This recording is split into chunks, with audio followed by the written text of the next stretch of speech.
Voici la correction de la page 90 du cahier. Nous allons commencer par le numéro 5.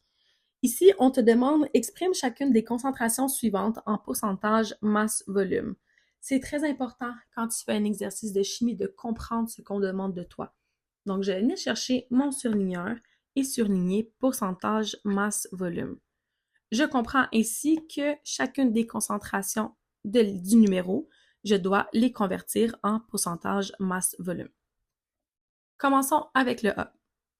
Je vois que ma concentration est de 21,3 grammes par litre. Donc, je vais venir écrire l'équation. Très important de toujours, s'il vous plaît, écrire les unités de mesure. Ça va vraiment beaucoup vous aider à ne pas vous perdre dans votre calcul et vraiment mieux suivre votre démarche. Je sais que 1 litre est égal à 1000 millilitres. Donc, je vais venir l'écrire également. 21,3 grammes sur 1000 millilitres. Mon objectif ici, c'est de transformer cette concentration-là en pourcentage masse-volume. Donc, forcément, mon dénominateur va être sur 100. Donc, ici, il faut que je transforme mon équation pour qu'elle devienne sur 100. Donc, j'ai deux choix. Soit je peux venir diviser par 10 ou encore je peux faire un produit croisé. Dans ces cas-ci, je décide de venir diviser par 10, ce qui va me donner une concentration de 2,13 pourcentage masse-volume. Pour le C, c'est exactement le même principe. J'ai une concentration de 0,45 grammes. J'écris encore une fois mes unités de mesure et je sais qu'un litre est égal à 1000 millilitres. Je vais venir l'écrire immédiatement. Donc, sur 1000 millilitres. Mon objectif est de transformer cette concentration en pourcentage masse-volume. Donc, je vais venir diviser par 10 ou faire un produit croisé, ton choix.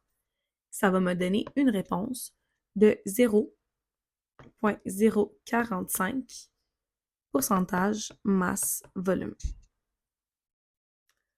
Pour le C, même principe, C est égal à 435,7 grammes sur 1000 millilitres.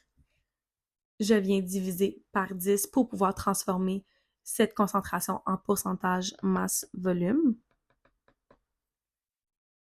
Ma concentration est égale à 43,57 pourcentage masse-volume.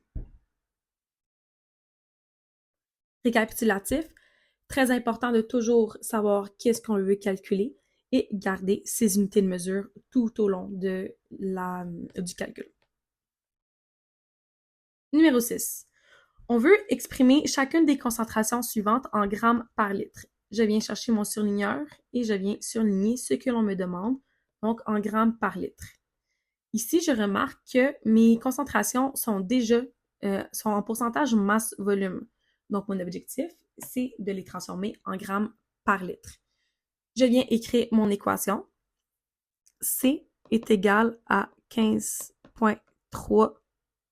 Puisque c'est une masse, ça va être des grammes, divisé par, dans ce cas-ci, j'ai un pourcentage, ce qui veut dire que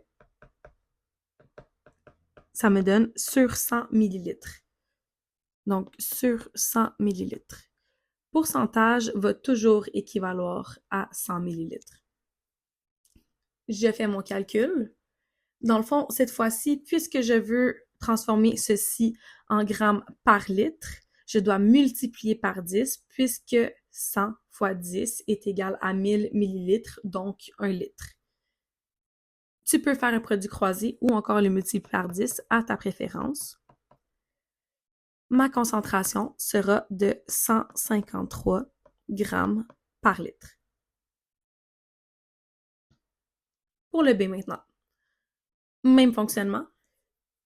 Ma concentration est égale à 1 gramme, puisque c'est une masse, sur 100 millilitres, puisque j'ai un pourcentage. Pourcentage égale toujours 100 millilitres. Je viens multiplier par 10 ou faire un produit croisé. Ma réponse sera une concentration de 10 grammes par litre. Maintenant, le C. C est égal à 29,5%, excusez-moi, 29,5 grammes, puisque c'est une masse, divisé par 100 millilitres, puisque c'est un pourcentage. Je veux transformer ceci en grammes par litre, donc je viens multiplier par 10 afin d'avoir mon total sur 1 litre. Ma concentration donne un total de 295 grammes par litre.